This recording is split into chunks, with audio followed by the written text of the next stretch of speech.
What if I told you that every time you hesitate, second-guess yourself or replay a conversation in your mind, you're chipping away at your self-belief? You feel the doubt creeping in. What if I fail? What if they laugh?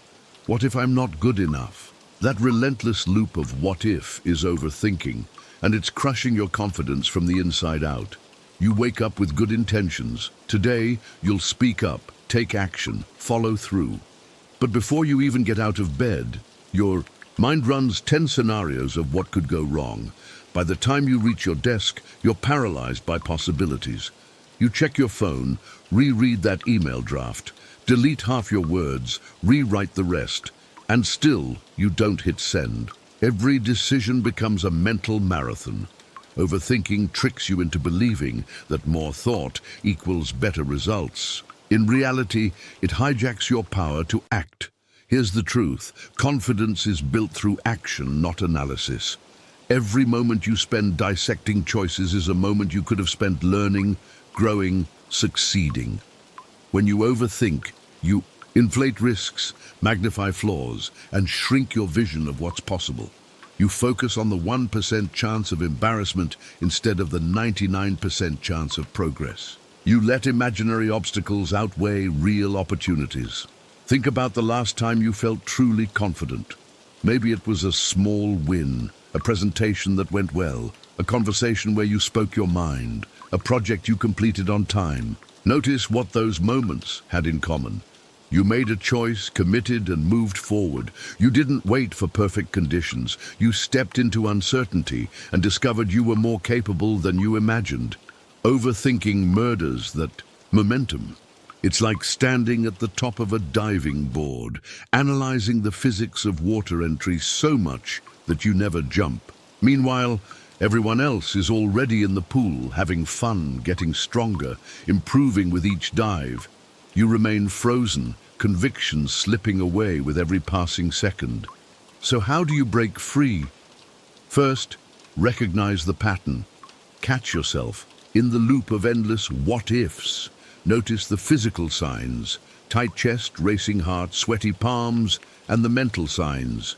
Replaying conversations, drafting dozens of email versions, seeking reassurance again and again. Naming the habit is the first step to stopping it. Next, impose a decision deadline. For any choice, big or small, give yourself a firm time limit. It can be as little as 30 seconds for trivial matters. What shirt to wear, which coffee to order. For more significant decisions, set a timer. 5 minutes, 10 minutes, or whatever feels appropriate. When the timer goes off, make your best choice and move on. This trains your brain to act under pressure and shows you that most decisions don't require endless deliberation. Then, embrace good enough. Perfectionism fuels overthinking. You tell yourself your work must be flawless, so you tinker forever. Instead, adopt a ship-it mentality. Deliver work that meets the requirements, then iterate based on feedback.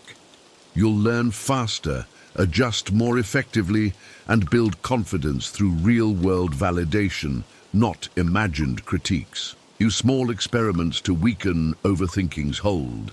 If you're afraid of speaking up, commit to one short comment in your next meeting. If you hesitate before sending messages, commit to sending a draft without editing more than once. Each tiny act of imperfect action is proof you can survive less than perfect outcomes, and that your world doesn't collapse when you stop overanalyzing. Cultivate self-compassion. When your mind spirals, treat yourself like a friend. Say, I notice I'm stuck in my head. It's okay to feel uncertain. I'm allowed to make mistakes. That gentle acknowledgement breaks the harsh cycle of self-criticism that fuels overthinking.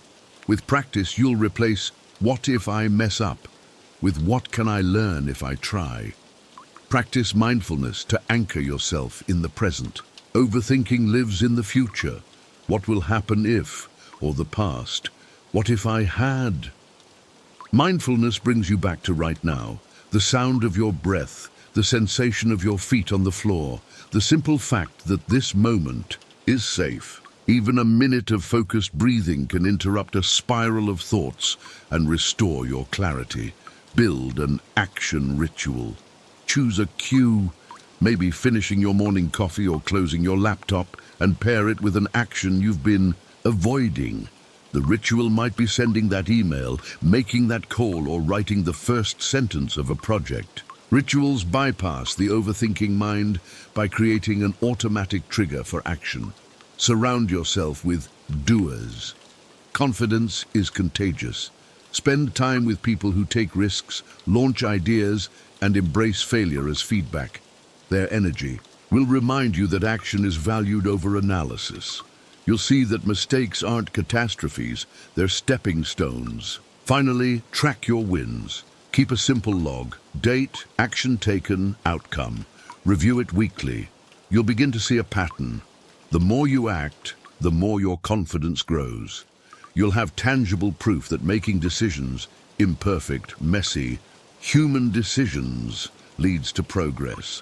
That record becomes a shield against future doubt. When overthinking creeps in, you can point to your log and say, "I've done this before.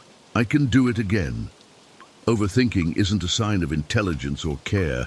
It's a trap that convinces you uncertainty is dangerous. But life rewards those who move despite uncertainty. Every choice you make, no matter how small, builds neural pathways of confidence. Every good enough action weakens the anxious loop. Every experiment proves you're capable. So the next time you catch your mind spiraling through endless possibilities, pause and remember, the only way out is through. Set your deadline. Choose good enough. Take one small step, log the result, and breathe. With each action, you reclaim confidence that overthinking tried to steal. Your mind will whisper doubts. Acknowledge them, then act anyway. Because real confidence isn't born from perfect planning. It's forged in the heat of imperfect action.